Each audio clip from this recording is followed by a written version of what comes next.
OBC नेता लक्ष्मण हाके और विधायक अमोल मिटकरी के बीच जारी राजनीतिक संघर्ष ने एक नया रूप ले लिया है। हाके ने एक बार फिर विधायक अमोल मिटकरी पर निशाना साधते हुए उन्हें झूठा बोलने वाला आदमी बताया है। हाके का आरोप है कि मिटकरी उनके खिलाफ व्यक्तिगत तौर पर एक अभियान चला रहे हैं, जिससे उनकी छवि को नुकसान पहुंचाने की कोशिश की जा रही है।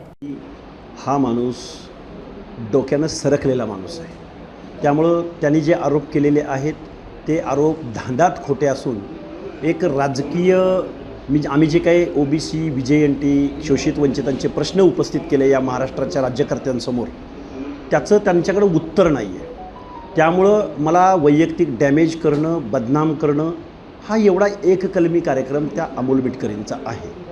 त्यामुळं असल्या आरोपांना मी त्याच्या भीकसुद्धा घालत नाही, पण आम्ही जे प्रश्न उपस्थित केले त्या प्रश्नाच्या उत्तराची आम्ही वाट पाहतो। दावा दाखल करायला टाकू आपण, पण तो अगदी 5-10 रुपयाचा असेल, कारण तो एकदम गर्दुल्ला भरटा माणूस आहे। 10 रुपयाचा अब्रू नुकसानीचा दावा आमचे कार्यकर्ते त्याच्यावर दाखल करतात।